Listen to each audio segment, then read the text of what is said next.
Well, tryst with destiny. That's what we believe is the importance of this year's budget.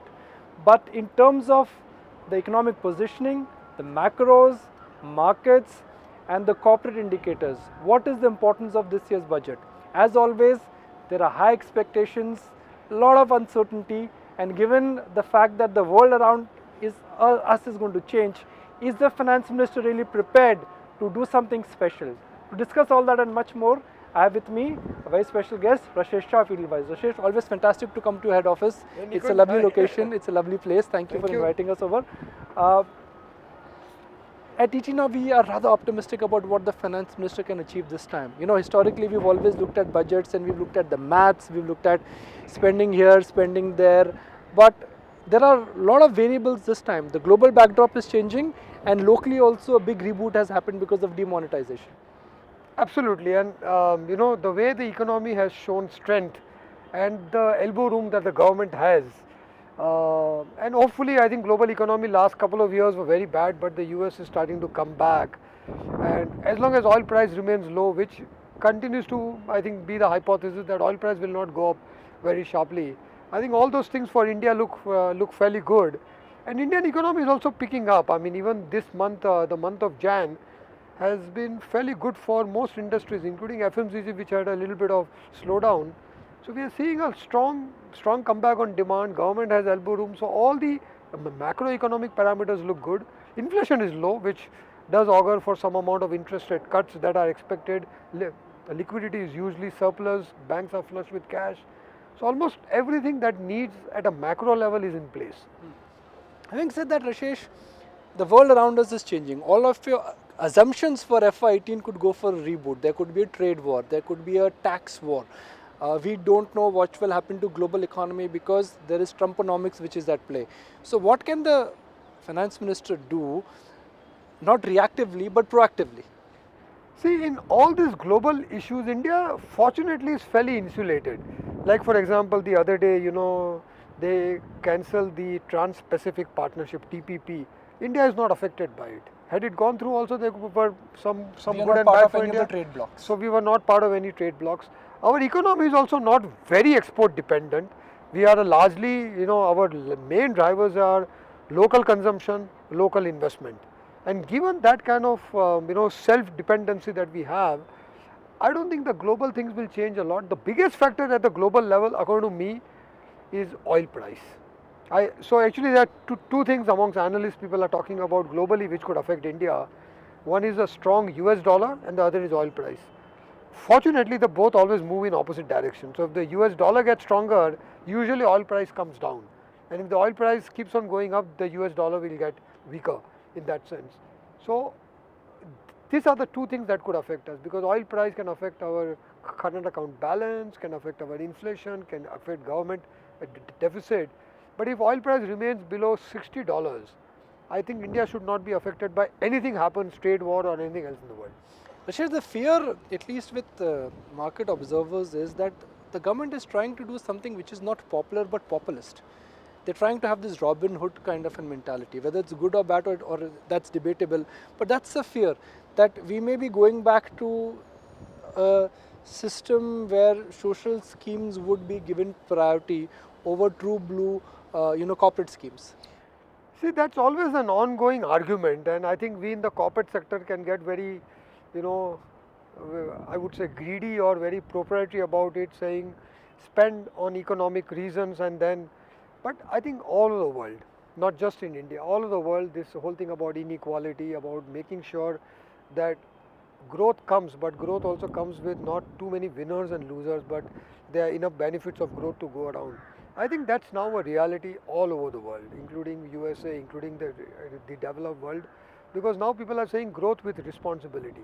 And I think we all have to adapt to it. I think maybe 10, 20 years ago, everybody said growth will come and it will percolate down to everybody. Now I think that automatic percolation is not a hypothesis. Government has to intervene. And especially in India, where, you know, elections are there, government has to be responsible about that.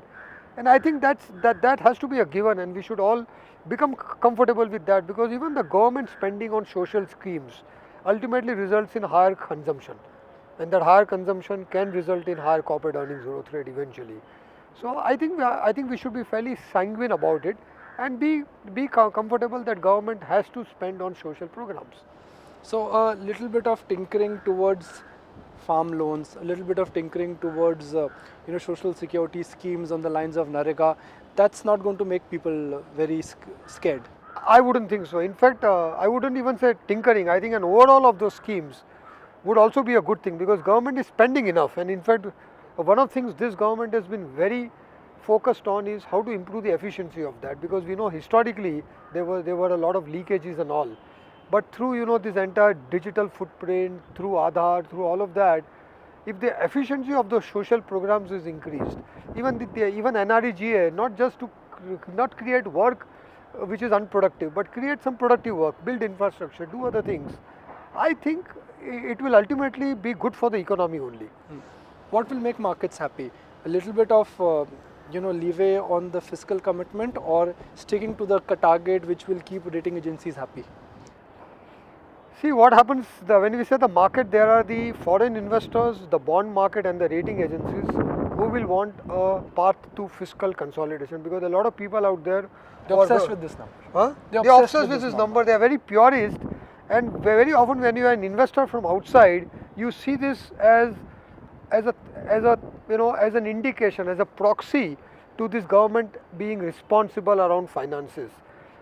I think personally, from an equity market point of view, from equity investors point of view, from a growth orientation point of view, ideal thing government should do is give a range and say that we will be in this range and keep the flexibility and not be completely at the mercy of that one number of 3.25 or 3.3, which then dictates everything. If you say we will be between 3 to or say between 3.2 to 3.5, I think equity investors will see it well, because what is required is government's ability to invest for growth, invest efficiently, and I think if that is there, at least equity investors will be happy.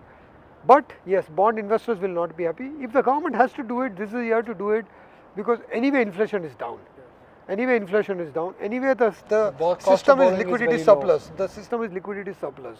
So some little bit higher government borrowing is not going to create any pressure on inflation or liquidity or anything. But from a market standpoint, do you think 80% of the budget broadly is pre-decided? Because we know our wage bills, we pretty much know that what would be the assumption for indirect taxes, we know the corporate earning. So some would argue that the real game-changing aspects are already there and they're already known.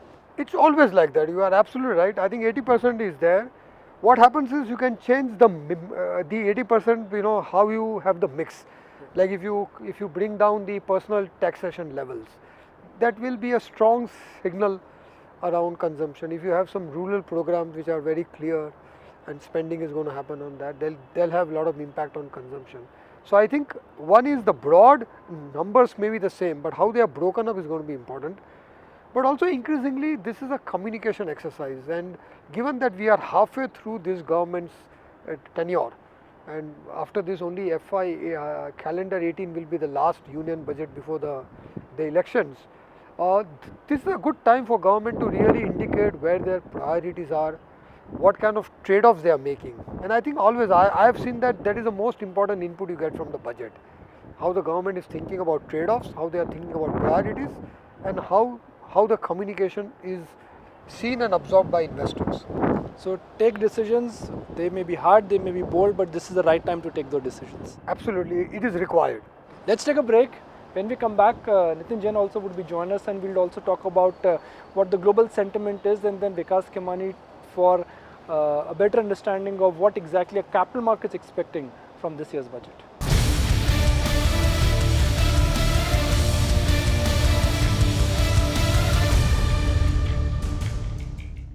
In conversation with Rashesh Shah of Edelweiss, and Nitin Jain also joins us to walk us through what the global mood is around just before the budget. Nitin, welcome to the show. Thank you for joining us. Very good evening to you. Right. A lot is dependent on what global positioning for India is. When you speak to your clients and with some of your investors, are they expecting something magnus opus from this year's budget, or they also know that budget is just an arithmetic exercise? Actually, I must say, no news would be great news, because global investors, think about them. I mean, they've seen Brexit, they've seen the US election, they're seeing so much. I don't think, and the kind of investors that I'm talking to, basically very long-term pension funds and insurance companies, I think they've been so bothered and so focused on what's happening in their geographies. If we don't do something terribly wrong, I think India is in a good position with them. Despite all that has happened in the last year and a half globally and in India, people at least that we end up meeting, they're very, very positive on India. Obviously, they have expectations in terms of incremental reforms. We've been talking about GST. They're watching when does that get implemented. There should be some push to infrastructure, some push to maybe push the rural demand and stuff like that, but not really something really breakthrough or something. Normal budget, no big news. I think that'll be good. The general sense which I'm getting from some global investors is that let's look at what will happen to the tax structure. If corporate America brings their tax structure down, India may not be that viable destination. So as of now, that's a big question mark that how foreigners would invest here. Rashesh? I don't think, at least the investors that we look at, which are the long-term guys, I'm not talking about the hedge funds and others, that absolute rate of taxation really matters to them, because they're coming to India for growth, and when you're looking at 5, 10, 15 years, growth really matters a lot. What people don't want is uncertainty around, ambiguity around tax rates and all, and this constant change that keeps on happening very often. But that's happening. That is what we hope that will not happen, that we give them a stable structure where there is certainty, they know what they are coming in for, because if they have to pay tax, it will get absorbed somewhere or the other.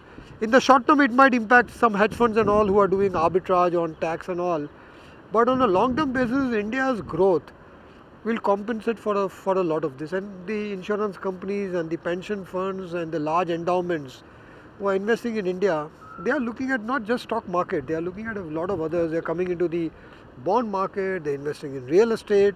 So for them, stability, certainty is very, very important. I have a daily show to do, so sometimes my view can be myopic, but if I look at the recent patch of selling, it's largely FI dominated. The sense I'm getting from some of my foreign friends is that bond yields are going higher, emerging markets are not performing as per expectations, and if the back market, which is the back home market, US market, is doing extremely well, why take that risk? Well, as I said in the beginning, I normally don't end up interacting with a lot of hedge funds and the ETFs, so that's not my natural market. But what I see, I think these are reasonably volatile. I mean, quarter on quarter, if you see the stories, they actually follow the market performance. I mean, the same set of people, just go back a year back, the story was absolutely the reverse. Then there's a second argument that's right now happening, that is dollar going to strengthen? Now it was completely a consensus trade, I mean maybe 3 to 6 months back, that dollar strengthening against every currency. But now you're seeing an emerging thought, an emerging set of analysts who are talking about dollar actually weakening against a lot of, and if that's going to happen, last 2-3 days it's coming out. if that's going to happen, then think about it. It makes a lot of sense to get into emerging markets, because one of the biggest reasons why emerging markets has really not done so well is the fear around currency and the entire commodities play. The commodities seem to have bottomed out. In fact, in the last 6 to 12 months, most of the commodities would be up 40 to 80%. So I think it is a lot of noise, gets evened out over a quarter and a half. But long term, I think.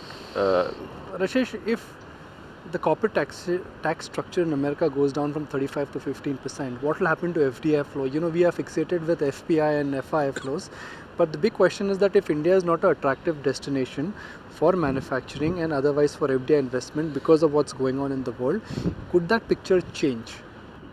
See, a lot of FDI that is coming to India is again not coming for taxation reasons. It is coming to India because India is a growth market. There will be strong benefits of, if you want to cater to the Indian market, you might as well. We have seen a lot of companies from US acquired Indian companies in the manufacturing space and all that. A lot of FDIs coming in the real estate, housing space, commercial real estate. We are seeing a lot of funds. We are seeing that in the bond market. We are seeing that in the distressed asset market. Like we have a partnership with a Canadian fund called CDPQ.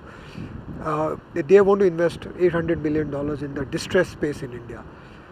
So all this is not related to taxation. This is largely governed by opportunity, how stable is the opportunity. what are the returns and how much is the growth that is possible. And from where we are in India today, we are $1,600 per capita country, which is also growing at 7 to 8% a year, which is still a fairly high growth given everywhere else in the world. And people can now see that growth for the next 15, 20 years. What will really change is that people now feel confident that India's growth is not for, it's going to be up and down. But if people think 15, 20 years, India will continue to grow and we will become a 5 trillion, $10 trillion economy in the next 10 to 15 years. So I guess in terms of positioning, there is no fear. So right now I need to take a break because I am worried about the commercial aspects and the commercial, in terms of the commercial fear. So when we come back, we'll get into a conversation with Vikas Khemani and we would be extensively discussing what exactly financial markets want or stock markets want from this year's budget.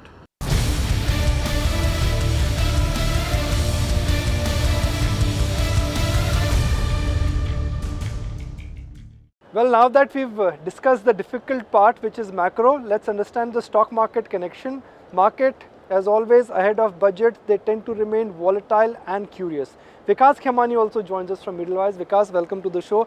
We are having a very interesting and a riveting conversation with Rashesh. And the question which I want to ask both of you is that are markets prepared for a change in taxation structure? So I think long-term capital gain is very essential for development of capital markets, and nowhere in the world you have taxation on capital gains. And in an economy like India where we need risk capital, it is a very good thing to have. So if there is any change, definitely there will be impact on the sentiments. And I guess it's not going to go away, but they might change from 1 year to 3 years. So we'll have to wait and watch. But definitely, I believe that the change is not required, or if at all it is to be done, I think it will have an impact. So Rashesh, at ET now, we are calling it Tryst with Destiny. We feel that this is going to be one budget which would be remembered as one of the best budgets in our history. It could be compared with the dream budget of Chidambaram or what Manmohan Singh presented in early 90s. This time government has elbow room, they have the intention, and they also have the blessings of what's going on in the international commodity market. What could be that push which markets are not expecting, which could surprise us? Can we get something out of the box? And we would say, this is my aha moment. I think if you look at all the priorities, because ultimately government has to have a lot of priorities and trade-offs on that, I think the two things that could really change, one is this direct benefit transfer or maybe a minimum income scheme kind of a thing, some kind of basic minimum income, because it is an idea that is now being tossed around in the world, and maybe replacing subsidies with a basic minimum income is an idea whose time has come, and I think it will fundamentally change. Now with Aadhaar and the digital framework we have, it could be possible to give direct minimum income to somebody rather than have a subsidy on this and subsidy on that. So I think that could be one thing that could change in a big way, and the other would be a big, massive announcement on government spending on infrastructure. If the government comes out and says over the next 5 years, we're going to spend $100 billion on infrastructure and identify the areas where they want to invest, because that could be one other big catalyst, because I think the small investments will only be more business as usual. So I think a massive push on infrastructure, and obviously raising resources for that through asset sales or whatever else, and or a huge revamping of how the government social programs are being run, and maybe thinking about a basic minimum income. Because there are a lot of one-offs which this budget will be, or this year government would be enjoying. Jump in indirect taxes, especially excise duty collection. There's one-time kicker which will happen because of demonetization. One-time surge in indirect taxes or money which will come via the taxation route. These kickers will not be there in FY18. That could be the limiting factor. Yes, I think that's the reason I think we'll have to, and also you have a fiscal target of reaching to 3%. So that's the reason I guess Finance Minister would have a challenge in terms of balancing out the revenue as well as some of the desired social schemes and benefits. And we'll have to wait and watch what he does. And also he has to budget for some sort of loss of revenue around GST, because this year it is going to get implemented.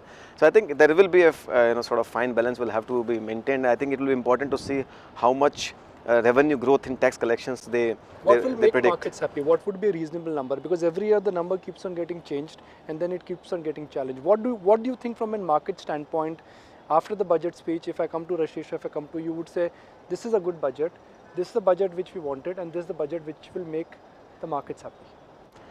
I think, if they, in my opinion, if they lose a little bit of fiscal deficit target as compared to 3%, if market will be happy if they kind of keep it around 3.3, 3.25 or 3.5, because I think market is right now looking for some sort of clues from government to boost the investment, boost the consumption, kickstart the economy, because that has been one of the biggest worry of markets.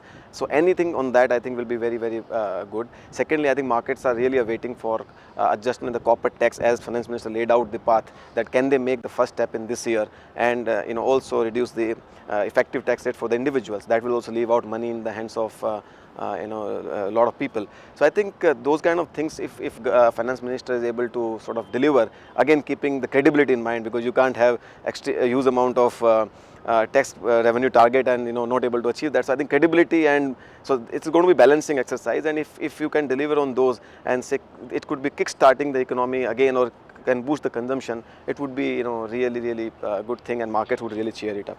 Rashesh, closing comments, and it's curtains down literally for budget, but 1st of February could be an emotional day for the market because of technical factors and because of the positioning. But irrespective of how good or bad the budget is, our market's headed higher. Is the worst of the print behind us? Because this market surely has managed to climb the wall of worry. We are back above 8th of November levels now. True, I think this entire demonetization shock has been absorbed so well. It just showed that the underlying economy is very resilient. The demand is back to normal. So given that, maybe the underlying actually structure is a lot stronger than even we all understand. And I think if the budget gives that growth stimulus with all the things we spoke about, including bringing down taxation, corporate, individual tax, it could be a huge stimulus. And I think that could really unleash the animal spirits that we have, because having gone through this big shock. So this budget could be that game-changing moment. I mean, this either here or there. It could be. It could be because I think already India is recovering well. India was recovering well. We had a small slowdown for a couple of months, but the way it has recovered from there shows that there is a lot more underlying demand and supply resilience that we have, which could actually, then next year might be one of the best years. And if the government gives a little bit of push, plays that catalytic role that is required in this, we could see that this could have a snowball positive effect. It's always relative, isn't it? We always like to look at ourselves absolutely, but if you look at relatively what's going on in the world around us is changing, will change more. It will be difficult and impossible to predict what will happen to flows, what will happen to taxation structure. So let's see how Finance Minister Jaitley really does that balancing act. So Vikas, Rashesh, appreciate your time. We'll see you both on ET Now on the budget day. But for the moment, it's time out on this special edition of pre-budget review with Edelweiss.